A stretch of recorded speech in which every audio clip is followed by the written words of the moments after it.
Amis du bricolage, amis de la débrouille, bonjour. Le tuto d'aujourd'hui est consacré au robinet flotteur de chasse de WC. Que ce soit un WC suspendu, que ce soit un WC traditionnel fixé au sol ou que ce soit une chasse haute, peu importe. Je vais vous expliquer les malices du métier de plombier pour se faciliter la tâche lors d'un problème au robinet flotteur de chasse. Je rappelle que ce tuto n'est pas consacré aux mécanismes de chasse. Pour les mécanismes de chasse, on fera un autre tuto. Allez, on passe à l'introduction et je vous explique tout ça. C'est parti.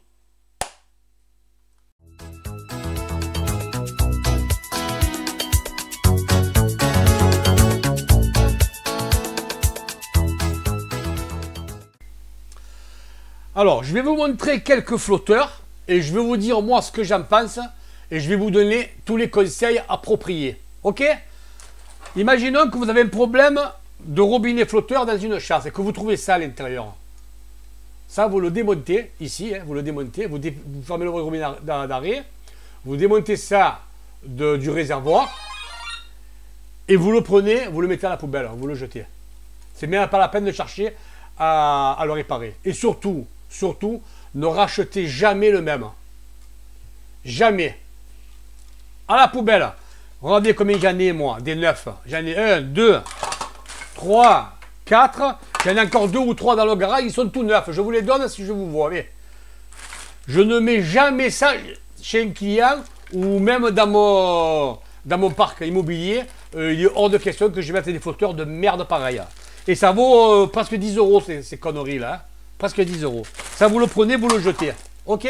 Si c'est en place que ça marche, vous laissez. Mais le jour où ça tombe en panne, vous prenez, vous jetez. Alors, par contre, ce que j'ai oublié de vous dire, ça peut être utile, ça, sur les réservoirs de chasse haute. Vous savez qu'on tirait avec la chaîne. Bon, on n'en trouve plus. Mais imaginons que vous en ayez un à réparer. À la limite, ça peut aller. Mais c'est tout. Ensuite, vous pouvez trouver ça comme robinet flotteur. Moi, j'appelle ça des robinets flotteurs de riches. Si vous êtes riche, vous achetez des robinets comme ça. Ils sont un peu sophistiqués, c'est vrai. Ils sont pas mal, ils sont design. Mais l'inconvénient qu'ils ont, je vais vous le dire tout de suite. D'abord, ils sont gros. Regardez.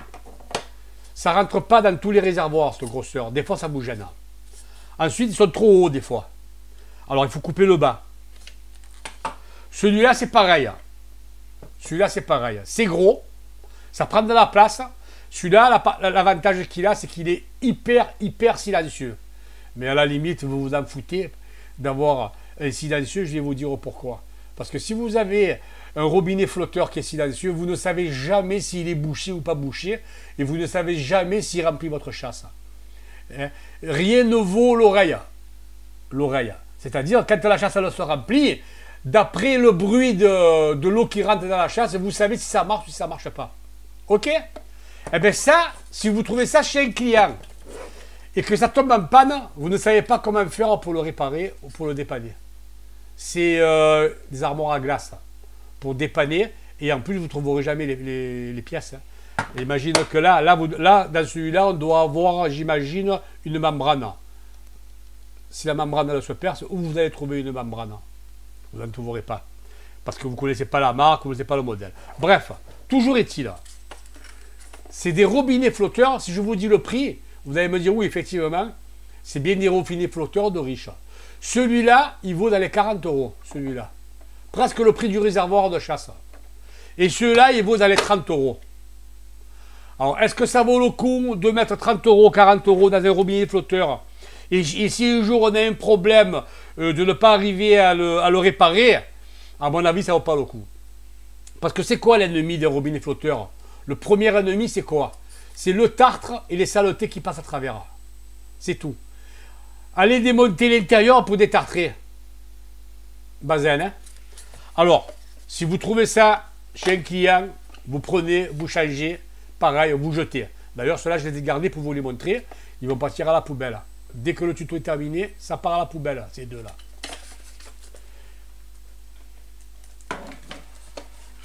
Et maintenant, je vais vous montrer les flotteurs, robinets flotteurs que moi j'utilise depuis, on va dire, une dizaine d'années.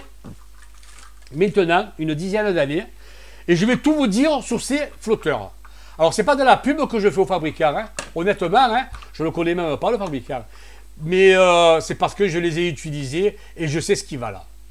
Déjà, on va commencer par l'encombrement. Vous voyez, ça, on ne le voit pas parce que c'est sur le robinet. Regardez la place que ça prend en largeur et en longueur, en hauteur.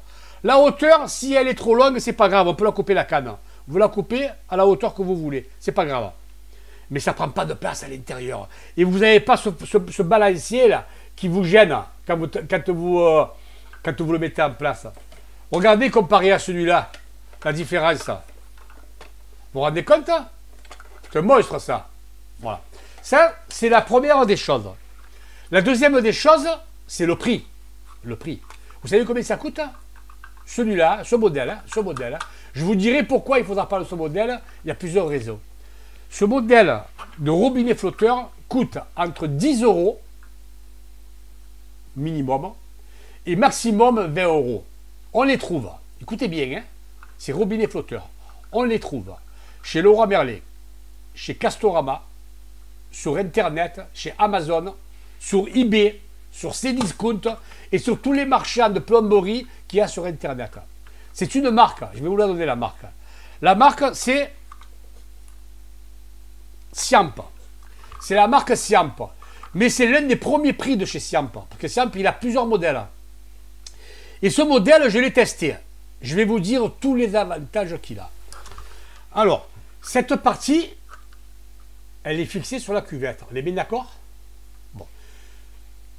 On vous appelle, on vous dit, j'ai mon mécanisme de chasse. Ma chasse, elle ne se remplit plus. Elle met 3 heures pour se remplir. Vous ne vous cassez pas la tête, vous ne vous démontez pas. Vous savez qu'ici, vous avez un filtre. Premier travail, regardez bien, hein, en direct. Vous dévissez ici. Donc, vous tirez votre chasse, d'abord, vous videz le réservoir, vous fermez votre robinet d'arrêt de la chasse, vous dévissez ici. Vous sortez ça, hein, ça, vous sortez. Lui, il reste fixé sur le réservoir de chasse. Et ici, vous avez un filtre. Vous le voyez, le filtre, là? Je vais vous le sortir. Voilà, je l'ai sorti. Vous le prenez et vous le débouchez, vous le nettoyez bien comme il faut. Et là, vous avez la deuxième partie du filtre. Je crois qu'on peut la sortir aussi. Et là-dedans, vous avez une deuxième partie du filtre. Vous nettoyez aussi à l'intérieur. Une fois que vous avez fait ça, avec du Viacal, avec du vinaigre bouilli, ce que vous voulez, hein, vous le détartrez. C'est inusable, ça. Ça se casse. Non, à moins qu'il soit cassé, mais s'il est cassé, c'est que vous l'avez fait exprès. Hein. Bon. Et vous remettez ça en place. Terminé. Et vous revissez ça, et vous remettez ça, et vous allez voir que ça va marcher. Première réparation. Deuxième réparation, vous vous apercevez que vous avez de l'eau qui coule sur la cuvette. Il peut y avoir deux cas de figure. Premier cas de figure, c'est que le mécanisme de chasse, le joint en bas, il est fatigué. Deuxième cas de figure, il y a l'eau qui déborde et qui passe par la surverse du mécanisme de chasse. Si vous avez ça comme panne, ça veut dire que lui, il ne coupe pas l'eau. Et s'il ne coupe pas l'eau, qu'est-ce qu'il peut y avoir? Soit un mauvais réglage du flotteur. En ce moment-là, vous réglez ici. Hein, ici, là. Ou soit la membrane, elle est fatiguée. Qu'est-ce qu'elle peut avoir, la membrane? Il peut y avoir des saletés à l'intérieur qui sont passées. Il peut y avoir du tartre. Mais il peut y avoir, je vais vous en montrer une, qui est abîmée. Il peut y avoir qu'elle est déchirée. Vous voyez, celle-là, elle est déchirée. Alors, ça se change. Je vous dirai après le prix de ça. Ça se change. Je vais vous démonter. Je vais vous montrer ce qu'il faut faire. Donc, vous avez votre chasse sortie de la cuvette, du réservoir. OK? Et vous allez devant votre évier et vous faites ça. Vous dévissez. Et vous sortez l'ensemble. Et là, vous avez accès à la membrane.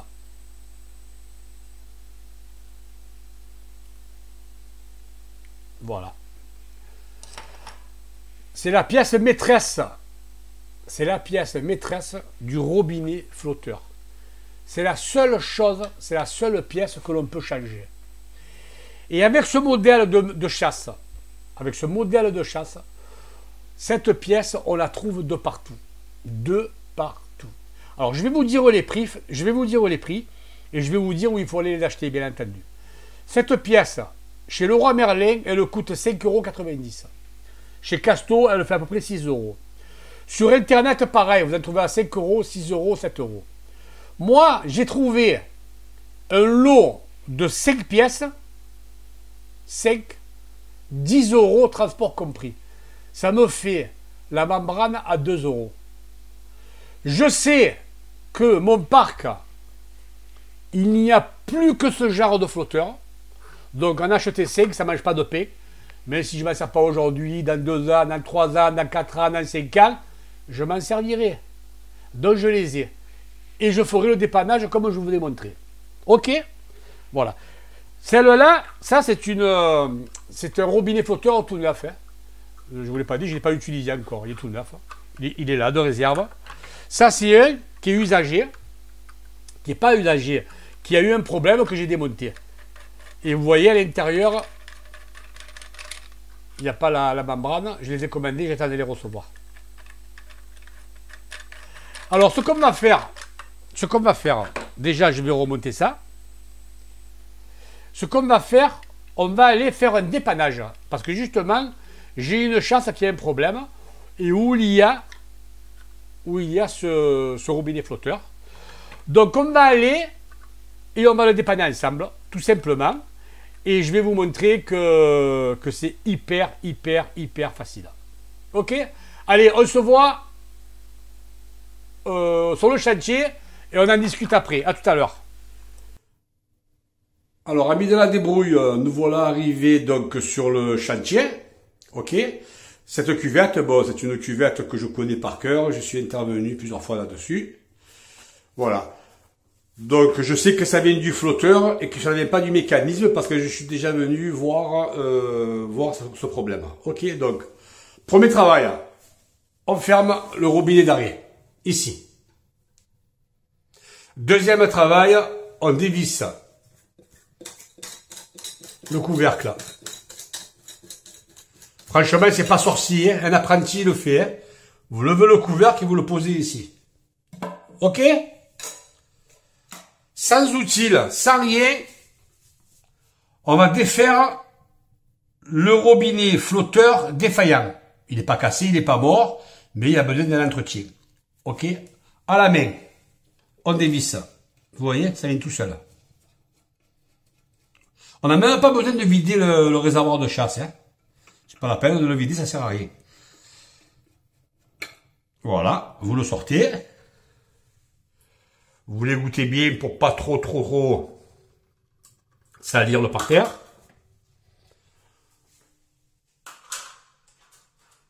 On prend le neuf, un reconstitué.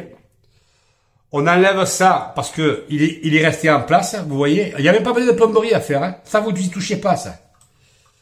Donc j'enlève ça. Je n'en ai pas besoin, puisqu'il est en place, je le répète. Je regarde s'il y a bien le filtre. Si là, c'est bien bloqué à la main, oui. Et je repose tout simplement le nouveau, comme ceci.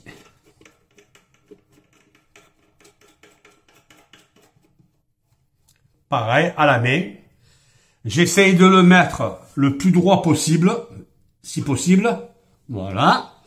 Vous le bloquez à la main, pas de pince. Vous ouvrez l'eau. Et vous réglez votre flotteur. Avec cette vis. Manuellement. Hop, ben voilà, il s'est arrêté au niveau que je souhaitais. Il s'est arrêté au niveau que je souhaitais. Voilà. Eh bien, écoutez, mission accomplie. Donc, je referme. Pour moi, c'est une affaire réglée. Alors, maintenant, on va aller à mon atelier.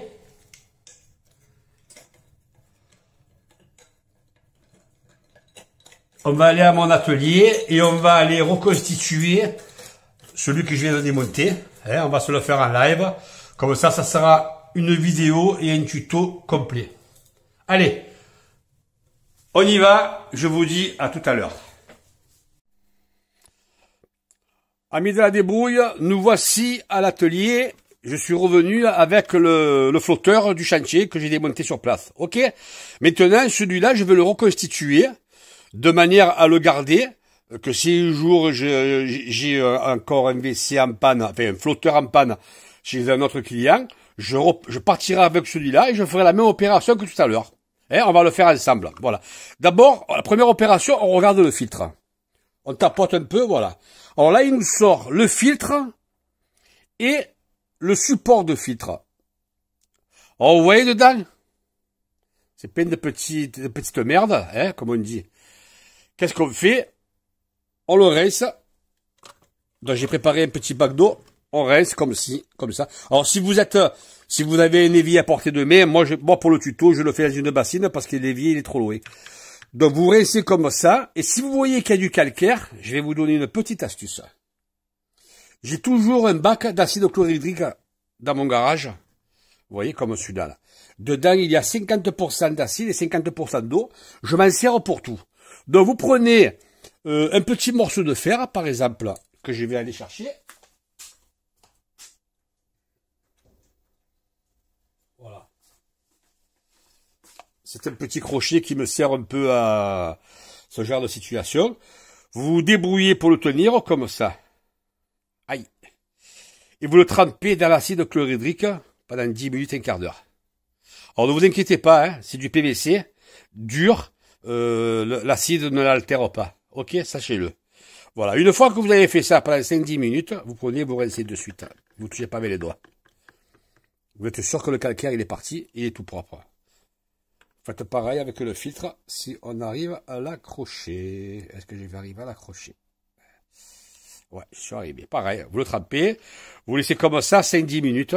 Hein? Pas plus, hein? Vous le voyez, si vous voyez du calcaire, vous laissez. Plus il y a du calcaire, plus vous laissez. Ok? Et vous laissez. Voilà. Ça, c'est la première opération à faire. Une fois que c'est fait, vous mettez de côté. Vous levez l'acide chlorhydrique. Pour pas la renverser. Un petit siphon. On écarte la bassine d'eau. Et on va s'attaquer maintenant à la membrane. Alors, la membrane, c'est pas compliqué. Je vous l'ai expliqué en haut. Je vous le réexplique ici. Vous avez un gros écrou ici. Parce que ça, si vous le faites sur place dans la cuvette, vous allez vous emmerder. Ça risque de vous glisser des mains, de tomber dans la cuvette. Et bien, bref. Le mieux, c'est d'en avoir toujours un de rechange. On remplace et ensuite on répare. Hop, vous avez vu? De suite, il est venu. La membrane, la voici. Vous voyez, elle est toute déchirée. Qu'est-ce que je fais? Je la change, tout simplement, avec son support. Ça va ensemble, ça. Ça va être massacré, ça, là. Punaise, j'avais vu ça. Voilà, comme j'ai reçu les miennes d'Amazon, je vais en mettre une toute neuve, que voici. Donc, il n'y a pas de sens vraiment, hein. Vous la mettez, vous l'emboîtez ici, bien proprement, doucement, délicatement. Alors, si le support, vous voyez qu'il est tout sale et tout entartré, pareil, hein, vous allez à l'évier, un petit coup de brosse, vous trempez un petit peu dans l'acide chlorhydrique, ok, de manière à le mettre vraiment propre. Hein. Et ici, vous vous retrouvez avec le tube. De part en part, il est propre, vous voyez, il est propre. Mais imaginons qu'il y ait du tartre à l'intérieur. Pareil, hein, tel qu'il est là, tel qu'il est, comme ça. Vous le prenez, vous le trempez dans l'acide chlorhydrique, vous laissez comme ça un petit quart d'heure, vous sortez, vous rincez, c'est fini. Alors, maintenant, c'est là où ça devient intéressant. La remise en place. Vous voyez que ici, il y a une nervure. Vous la voyez, cette petite nervure femelle là? Et là, vous avez le mâle. Il faut faire coïncider les deux ensemble et emboîter. Mais, il faut que la fourchette, elle rentre dans son logement en même temps. Regardez, hein, je vous montre. Hop, voilà. Je tiens comme ça, je mets la fourchette dans son emplacement, si j'y arrive. Voilà. On est d'accord? La fourchette, elle est dans son emplacement du flotteur. Ici, on est bien dans l'emboîture et on dit ça, tout simplement. Ça va tout seul. De temps en temps, vous faites ça pour voir s'il est bien emboîté. Et vous vissez à la main. Vous avez vu, à la main, pas plus. Si maintenant, quand vous le mettez en place, celui-là, il fuit, vous y faites un petit coup de clé. Mais moi, je les serre à la main. OK? Et ici, vous remettez le support du filtre, et vous remettez le filtre en place. Et c'est terminé. Vous avez un robinet flotteur tout neuf, tout reconstitué. Alors après, ici, là, quand c'est sale, vous allez à un évier avec un peu de mire, vous le lavez si vous voulez, vous n'êtes pas obligé. Hein. Il faut toujours regarder s'il n'y a pas du calcaire de partout. S'il y a du calcaire, vous allez dans un bac comme ça, vous prenez l'acide chlorhydrique, vous trempez dans un pinceau, quand c'est trop gros, hein, quand la pièce ne rentre pas dans le bac. Un pinceau, et vous passez le pinceau comme ça. Vous laissez agir et vous rincez. Voilà. Là, ça, c'est celui de l'ancien, mais il est dans le WC maintenant. Ça, c'est resté en place, ok? Donc, pour pas perdre le filtre, moi, qu'est-ce que je fais? Je reclipse ça comme il faut, et je le mets, et je le garde. Voilà. Stocké, prêt pour un deuxième dépannage. Ce tuto se termine comme ceci. Il n'y aura pas de conclusion. J'espère que vous avez compris le système. Honnêtement, question pratique, j'ai pas trouvé mieux. Parce que les WC, quand vous y mettez les mains, c'est toujours emmerdant. Il y a toujours des fuites. Vous êtes toujours emmerdé. Là, avec mon système, vous ne serez plus jamais emmerdé. Alors, le prochain tuto, il va être consacré au mécanisme. C'est pareil, hein, très simple, vous verrez, mais je consacre uniquement, je sépare bien le robinet flotteur et le mécanisme, pour pas s'embrouiller. Allez, je vous dis à bientôt, et pour ceux qui sont par hasard sur ma chaîne, ben n'hésitez pas à vous abonner. Voilà, à bientôt.